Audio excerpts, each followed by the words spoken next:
All right, so welcome to the Tech Corner.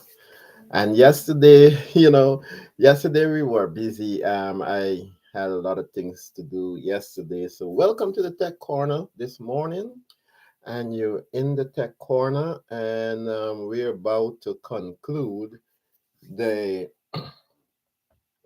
the Canvas network technology, Canvas network technology, and we're talking about the protocols. And remember that we left off that last week. And so you're in the tech corner, and we're still dealing with can data transfer process and message structure. All right, so we're dealing with that today. And remember that we were talking about the message frame structure, right? And when I left you guys off, I mentioned the different type of structures, Canvas message structure, and there there is uh, seven of it, right? There are seven.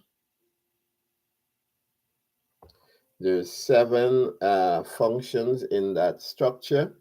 And in the structure, we spoke about the start field, the message identifier, the control, the data, the cyclic redundancy check, acknowledge field, and the end field. So we spoke about that the last time, and so I want to conclude it today.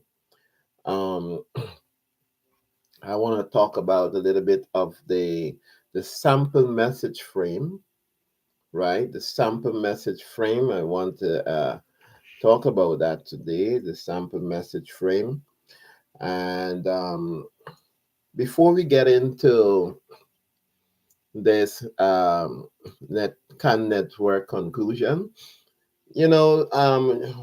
over the past week, let me just bring you up to date. Over the past week, I know they had one incident in Manhattan, put in with a crane, right? And the crane caught a fire, right? Caught fire, and that crane, the boom, the structural boom broke off and fell to the ground. Um, Inspections, maintenance. I don't know what happened, but we have to be very alert on the construction site, and be aware of our surroundings. I do hope those persons that were injured on site or on the road, they're fine, and hope everything is going well with them today. And if they're still, recuperating from their injuries from that tragedy, right? And remember your on-site job report is something that we're talking about. It's very important for your on-site job report. We need to conduct an assessment every time we're in the field and we're about to do a job, lockout, tag out, right? We're in the field, we're about to conduct a troubleshooting on a particular equipment or machine, right? We must adhere to the safety regulations and conduct a on-site job analysis report before commencing any job. Ensure that the site that you at It's safe to work. The location of the equipment, it's in an environment which is safe to work. And so, how many times we can stress this is very important, that we stress that safety comes first in everything that we are doing in the field. As engineers, technicians, right? We need to ensure that our technicians are well up to date in terms of PPEs that they're wearing, and the condition of them, and continuous inspections of those PPEs. Now, I just wonder I came across something today on the EGSA, and that is on-site power generation. Um, I was going through a couple of the things this morning, and I'm looking at the the website, and they're having uh, some news that is on the website. I want to talk a little bit of it. The on-site power generation, and they were talking about a specific fuel inhibitor, right? The fuel inhibitor that will help to clean up your fuel in the fuel tank, right? Remember, fuel management is very important, right? And I just want to mention this morning they're making different recommendations, right, pertaining to cleaning and minimizing these growths, especially in diesel fuel when they're stored for a long period of time. Testing is important. Remember, testing is important for your diesel fuel, especially if you're using biofuel, and it's important that you conduct annual testing of your fuel system, because it's sitting there for a long period, and it's good because you have bulk fuel that you're using, that you would use on the trucks, mining trucks, excavators, and you might be putting fuel into these equipment on a regular basis. You might have bulk fuel in on site that is replenishing your fuel tank, and you ought to keep data on the management, and there's no sort of contamination in the fuel that can, you know, cause a lot of problems. You might have filters, but you never know. Contamination can pass those filters, and, cause severe damage to your fuel injector pumps and so forth. So it's important, right, that you conduct a testing. And so, test fuel, this is coming from, right, the Fuel Management Service Inch, right, and they're talking about like step one. They're talking about testing your fuel, and you need to not you're not taking fuel sample from the top of your fuel tank. You try to get to the bottom of the fuel tank so that you can able to grab that fuel from the bottom instead of just drawing it out from the top of the tank. You will get a better results, and you will know exactly what is going on. So your main tanks, your bulk tanks, right? Those main tanks, you grab the sample from the bottom, and also if you have day tanks, you also grab the sample from the bottom as well. And then you need to interpret what the lab is sending to you as well, because you sending to the lab and you testing for like fuel stability existing of H2O, which is water and sediment, right? Bacteria and fungus, organic contamination and inorganic contamination. So this, you know, these are the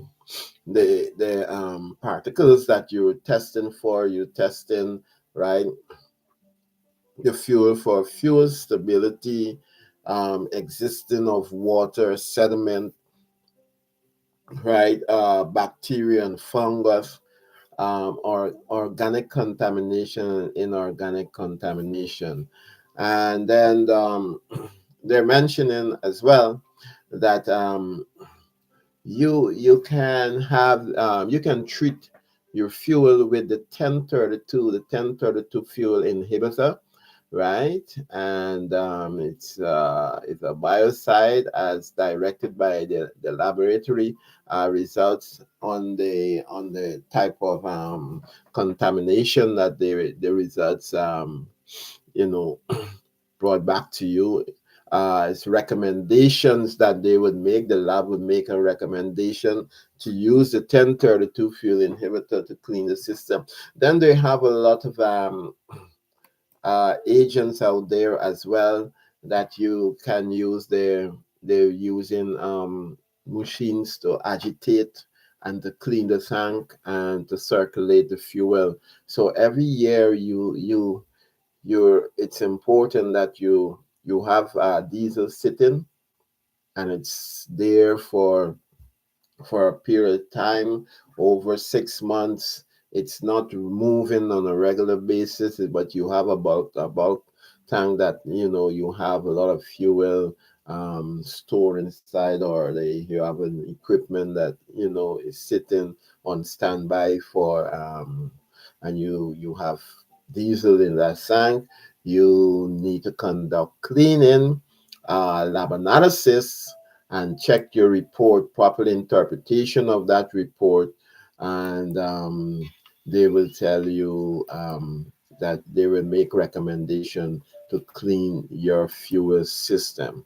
And so it's important that you clean the fuel system every 12 months. And so it is recommended. And so if you're using biofuel, it's more regular. It's more important that you clean your fuel system. And remember to treat fuel with the 1032 inhibitor, with biocide as directed by the lab, right? So the lab will tell you if you need to treat or to clean the system. And the reason for the treatment, you like the stabilized fuel, it would kill bacteria and fungus, dispose particulate and sediment, drop water from fuel, and break any fuel water emulsion, right? And inhibit corrosion. So this is very important, news coming out from the Fuel Management Services Inc. On emergency and standby power condition monitoring procedures. And so it's important. All right, so let us get into the CAN bus system. And today we're talking about the sampling, right? So remember that we were talking there are 4 ECM on the CAN bus, and we want to conduct a we want to know they have full knowledge of what is happening on the CAN bus. And there's 2 ECM, as I mentioned.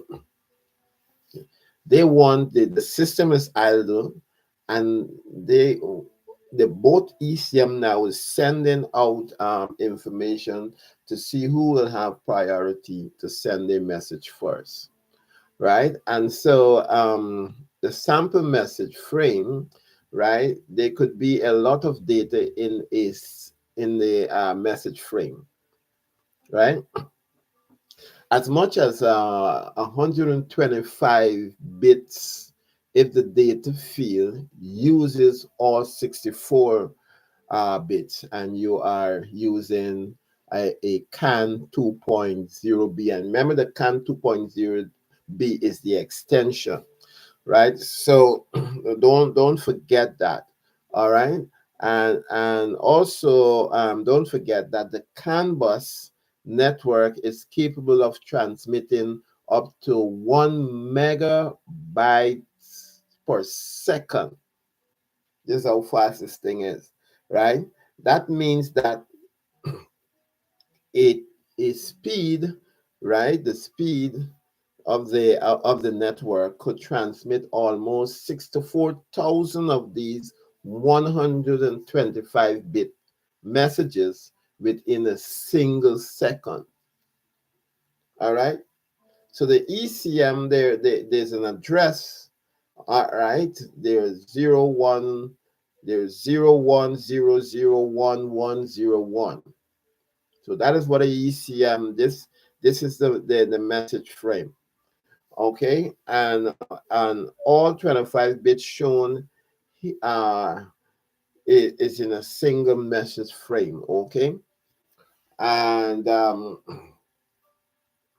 so this message, each ECM will be sending out 10101 and which one comes up with the dominant bit. Remember, the dominant bit is 0, so it might be sending a 1, but it's just saying that I'm preparing to send a message. But when one of the ECM, right, as they're going through the message frame, right, and they reach one of them is still they have 1 and the other one has 0, then the one with the 0 will take priority, because remember, 0 is the dominant bit. All right. And so the CAN bus protocol, let us deal with that. The CAN bus data transfer process consists of the following stages. They have 4 stages, right? And remember, the first one is supplying data, right? So data is provided to the CAN controller for transfer, right? So, and then you have within category 2, there is 2 categories. One is sending and one receiving. So within category 2, it's being combined into the 2 systems. They're sending data, and receiving data would be on the stage 2, right? They can either send or receive. And so the CAN transceiver, remember, the CAN transceiver is the one that's sending out the information. So the CAN transceiver is given data from the controller. It converts that data into electrical signal, right, on the CAN bus cable, right? So remember, the transceiver converts that data into an electrical signal on the CAN bus cable, right? That is when it's sending. Receiving data, all other CAN nodes or ECMs network on the CAN bus cable becomes receivers. You remember that there's only one ECM can send. So when that ECM comes up with the dominant bit, which is 0, and the other one might have a 1, right? Then that one will say, hey, something happening here. Something happening here. Somebody's sending. So I need to hold off on what I'm sending until that one is finished. So the one with the 0 bit will start sending the message, and the rest would be receivers, right? The rest would be receivers, right? So remember, we say all other uh, ECMs or CAN node network on the CAN bus cable becomes receivers because one person is sending, right?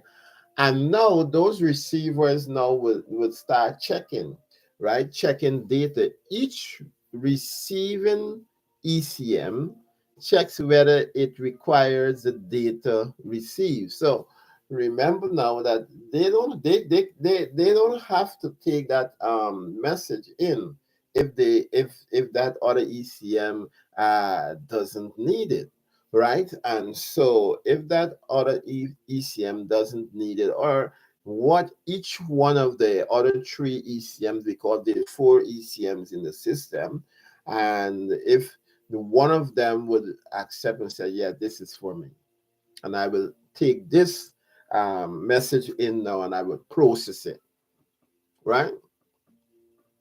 So that's the one in that is the step three, where each ECM now is being on the receiving end, because they pause sending and this one is sending, so they want to see what this one is sending, and they would process it, check it, and see if that information is for them. That is how intelligence being transferred, right, in the CAN network. So on stage four, you have accepting or ignoring the data. So the ECMs, the other three ECMs that are receiving now, they can either accept the data or they can refuse the data, because if the data is not for them, this is not for me. So I'm not gonna uh, accept it.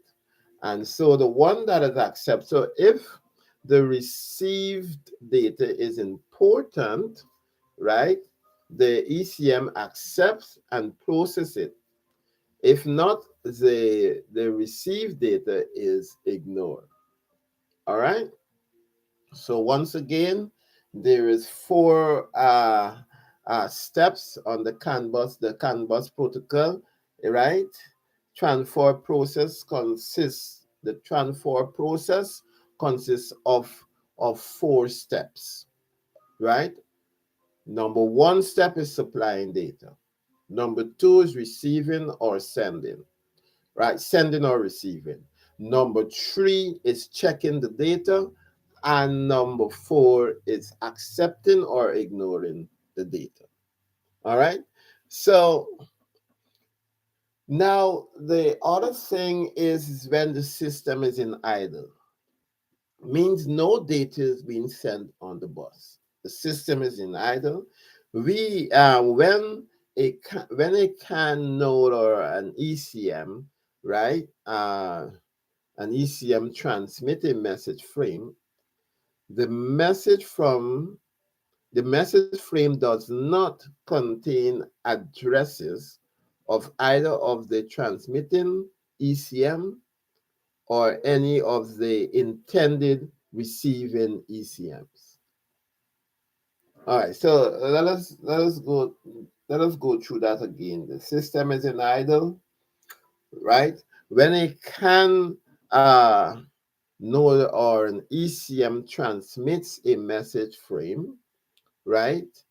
The message frame does not contain addresses of either the transmitting ECM or any of the intended receiving ECM. I just want to break it down because you might not understand what I'm saying here, right? Some people might have a difficulty with it, right? So what I'm saying, they can the ECM, right, does not contain addresses for the other ECMs. To say, look, I'm dealing with ECM number one, number two, number three, and I'm gonna just send it to that one. right? Or the other one carries address, right? For the one that is sending. So that's what I'm saying. It does not contain addresses of either of the transmitting, right, ECM, or any of the intended receiving ECM. So there's no address communication there. Instead, right, the arbitration ID that is unique throughout the network labels the frame. So remember we spoke about the arbitration ID, and that is a unique number, a unique throughout the network labels the frame. So it will label that frame that is coming out from that ECM, whatever is 010010, that frame, right? That the arbitration ID would label it and say, oh, that is for ECM. ECM number two receivers, oh, this is for me, right? And so all ECM on the network receives the message. So it's just that, oh, this one going to that one and that one. All, despite the ECMs, right, on that network is might not be relating to them, they still receive it, right? So the ECM on the network receives the message frame. They're going to receive that message frame. And depending on the arbitration ID of the frame, right, each ECM decides whether to accept or ignore, depending on the arbitration ID. So the arbitration ID is the identifier, right? If this ECM number one, ECM number two, or ECM number three would accept it. So he gonna see, oh, this arbitration ID is pertaining to me. I accept it, I process it, and then resend. Right? Uh so that arbitration ID, right, of that frame, right? Each ECM, right? Each ECM decided whether to accept or ignore. So based on that arbitration ID, they would know if they should accept it or receive it, ignore it, right? Good. So clear communication. Let us talk about some clear communications here. Before attempting to transmit a a node, right, or an ECM, before attempting to transmit, right, an ECM will check the bus for differential voltage, right, which indicates the presence of a dominant bit, right, right. If a message frame is being transmitted already, the ECM will wait until the bus is clear. All right. So if a message frame is being transmitted already, the ECM will wait until the bus is clear. So when the bus is clear, because if one is sending, it just gotta keep it just gotta hold off until that message is completed and the system is idle again for the system. Remember, this is happening fast, right? This is happening fast.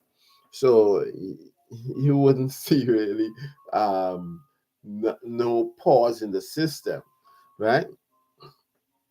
So clear communication again before attempting to transmit, and before an ECM would attempt to transmit, right? Uh, an ECM will check the bus for differential voltage, right? So you remember the differential voltage we spoke about is the pulse, the the top part of the pulse with the inverted part of the pulse. Between there they will have a differential, right? And we got our differential the last time because it was 3.75 divided by minus the inverted side, which was 1.25. and we got 2.5, right? And the voltage, uh, the differential for us was 2.5. All right. So the remember now the ECM is looking for differential voltage, which indicates the presence of a dominant bit. So remember now, right? You got to remember these all the systems, right? Because or the stages, right? Because you remember on the pulse we were talking about dominant bit, and the dominant bit is the waveform, right? Which is either inverted or you remember again, because remember that it's not going to zero, so it's inverted on the top part of the pulse, right? Also, they will call that the peak or the maximum point on that pulse, right? Or the top part, right? That is erected, the inverted part. They will have dominant bits, and those dominant bits, we said dominant bits are 0 bits. All right, remember that. Good. So always remember dominant, recessive, dominant bit, recessive bit. So once a transmission ends, right, and the bus is clear. Now the bus, if once transmission and the bus is clear, the next transmission can begin, right? If multiple ECMs try to transmit a message onto the CAN bus at the same time, the message with the highest priority, which is the lowest arbitration ID, right, automatically gets bus access. Go that again, right? The one with the lowest arbitration ID automatically gets bus access. Lower priority message must wait, right? Lower priority message must wait until the bus becomes available before trying to transmit again. This characteristic, right, guarantee communication priority for important CAN messages, right? So that is what's gonna be happening once the transmission end and the bus is clear, it's idling, the next transmission can begin. Right? If multiple ECMs tries to transmit a message onto the CAN bus, right, at the same time, the message with the highest priority, which is the lowest arbitration ID, right, automatic automatically will get the access or bus access, right? Lower priority messages must wait. So the highest priority message, the highest priority message is the lowest arbitration ID. So the lower arbitration ID, right? So the highest arbitration ID gonna be the opposite to it. It's gonna be the low priority messages, right? So the one with um, the highest priority is the lowest arbitration, right? ID. Always remember that. And so they will get their access, right? And before trying to transmit again, this characteristic guarantee, right, communication priority for important CAN messages. All right, good. And so message, as we spoke about message arbitration. Remember when we went down this road, non-return to zero inverted. Remember, I was just talking about the inverted part, which would never goes to zero, right? When you're doing a test, because it's non-return to zero, and so uh, uh, non-return to zero, or we will abbreviate it as NRZI, right? So none return to zero, and bit dominant from the introduction, right? Remember the introduction, the CAN bus lesson, right? We're about to put that together, right, with the mechanics of the message frame to learn how message arbitration occurs. So let us see, we're going to put it back. Message, how this message arbitration occurred, right? Message arbitration. So remember, zero bits are dominant and represents by a differential voltage between the CAN low and CAN high, right? So let us because I don't want you to get confused, because zero bits are dominant.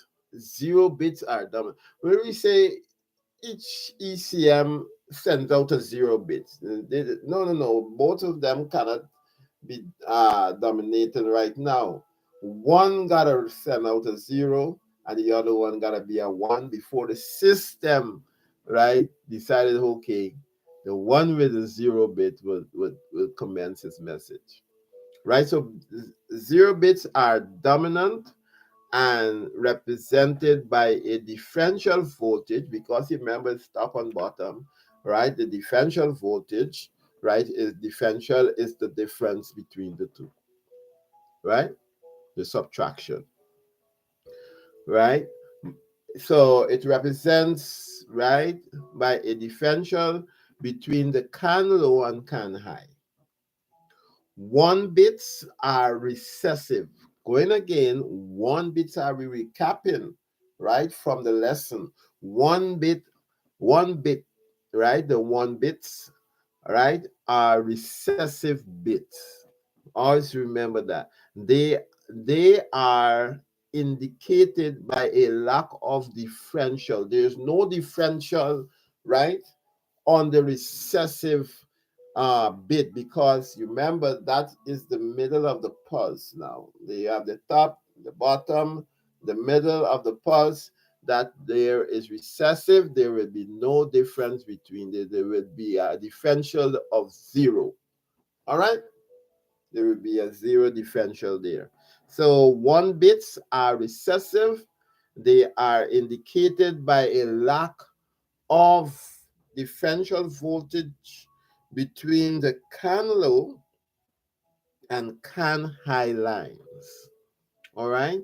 Transmission of a one bit looks the same as an idle bus.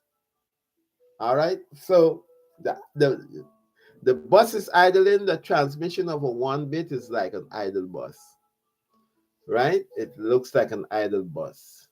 None return to zero, right? An idle bus. It looks like that. Okay. So what actually happens, right? What actually happens? Let us say an ECM number one and ECM number three will try to transmit a message at the same time, right? Each ECM will check that the bus is idle, right? And then begins with a dominant bit, right? The start field bit, right? Both ECMs are working to push the voltage differential past the dominant bit threshold. Both ECMs, they're doing that. So the message ID from node one, right? And you also have a message ID from ECM. ECM one will have a message ID, and ECM two will have a message ID. You remember that these two ECMs we classify it as in electronic node one and node three. There's four on the bus, right?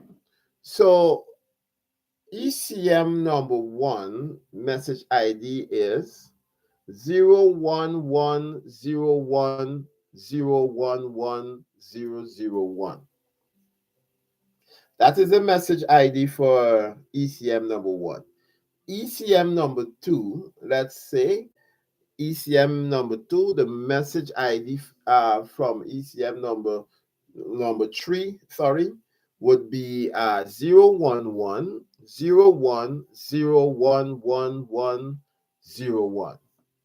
That is the message ID, right, from ECM number three. So ECM number one and ECM number three, they're fighting to get access, right? So neither ECM knows that another, right, ECM is also transmitting, right? So it's right, neither of them know, right? Neither of them knows that another ECM is attempting to transmit.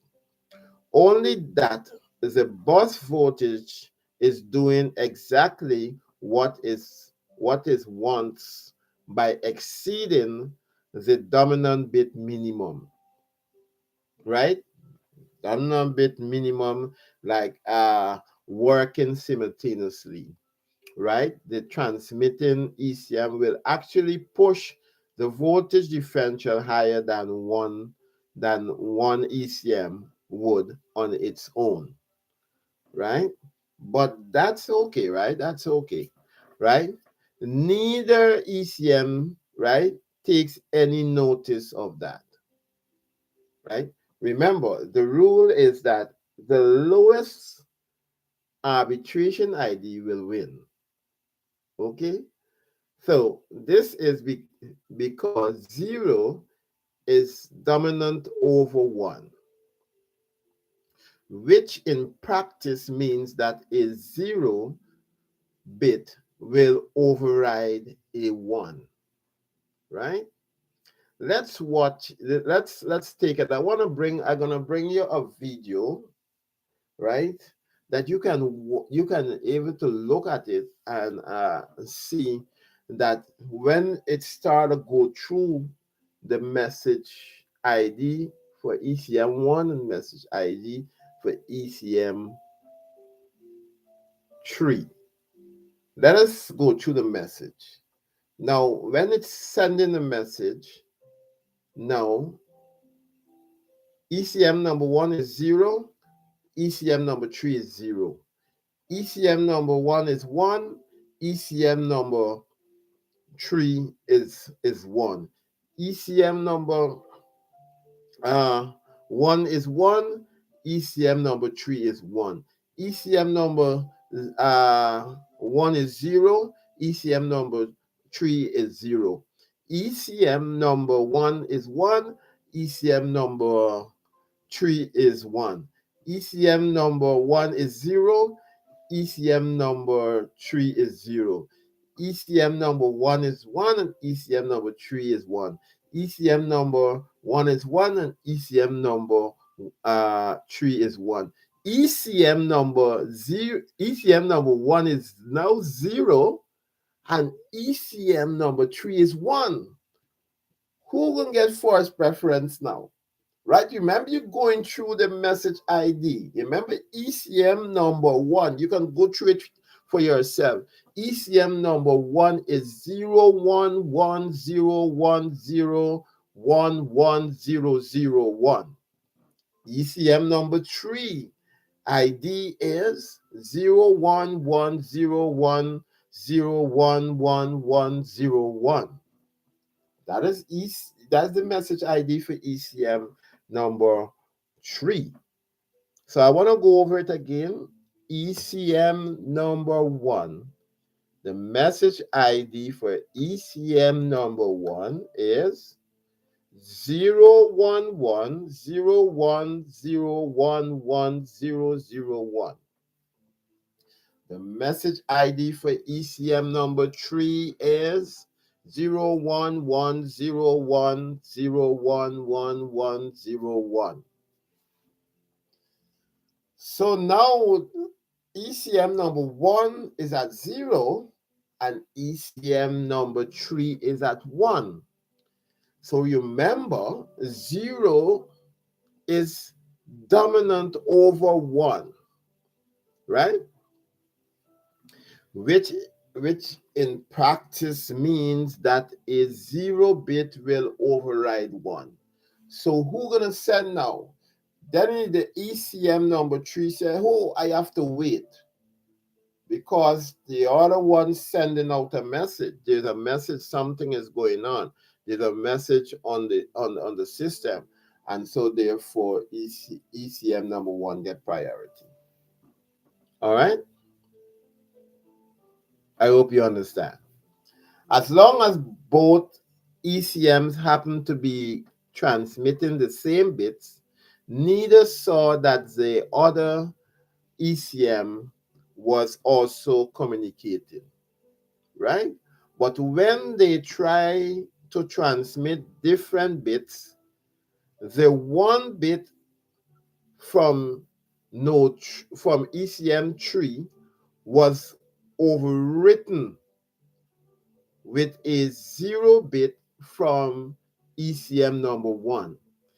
This was the signal this was the signal to ECM number 3 that it needs to drop out and leave the bus to ECM number 1. So as long as it gets its, you see 1, you see ECM at 0, then say, oh, I need to drop out and just leave ECM number 1 to go ahead and do the thing. So note that 1 completed sending its message without ever knowing that it has shared the bus for the first few bits, right? They share the bus because it's sending, right? So no 3 will wait until the bus appears, or ECM number 3 will wait until the bus appears to be idle and then try to transmit the message again. That is how the system. And so this is where we come to the end of CAN bus network. I'm going to shoot you some of the review. We're going to review some of this information on YouTube, and I will send you some messages so that you can have some, you can interact a bit, and you can tell me what you think about the whole lesson. And so you can shoot me a message, tell me how you feel. If you have any question, you send me your questions, right? Just on the message. If you at Yahoo or Messenger, I also gonna get your message, or you can send it also to Anchor, and we will respond to you favorably. Okay, and so you were in the technology corner, and so I just want to say goodbye and see you next week. Can I come? I want to tell you what we're gonna be talking about next week, right? So next week, right, I want to talk about, we're going to go through some of the quiz, right? Some of the quiz. Let me give you, by the way, let me give you a quiz now, and then you can send me your answers over the website, right? Canvas signals are in the form of bits. CAN bus signals are in the form of bits, discrete voltage pulses that are either dominant or recessive. So let me go through this quiz. CAN bus signals are in the form of bits, right? Discrete voltage pulses that are either dominant or recessive. Is that true or false? Discrete pulses that are either dominant or recessive. CAN bus signals are in the form of bits. Discrete voltage pulses that are either dominant or recessive. Is this true or false? right? Is this true or false? Right? You have to tell me, right? You have to tell me. I give you a next one. Every CAN node requires a controller and a transceiver. Is this true or false? Every CAN node or every ECM, remember we say CAN node, that's, I bring it back to you here. When I say CAN node, I'm talking about ECM. So I'm bringing this into the question. Every CAN node requires a controller and a transceiver. Every ECM, I'm asking you this question. Every ECM, right? Or I'm telling you, okay? Every ECM requires a controller and a transceiver. Is that true or false? Right? Give me an answer, right? And then I want to give you a diagram next week, and you will say, is the pulse at the various level, is it a dominant, is it a 0 bit or a 1 bit? All right. So I do hope that you enjoy the rest of the weekend, and go out to the movies, or get to say, I know some people are coming from church. And I do hope some people will be going to the beach, right, to cool down. Well, today is a very cool day in New York, and I do hope that in the rest of the country, in the United States or around the world, you're getting good and cool weather, because that's not next topic we want to talk about: climate change. And climate change is affecting us a lot around the world, and we have to discuss it. But I give you a time when we will discuss that. All right. So I do hope that you enjoy the rest of the day. God bless you.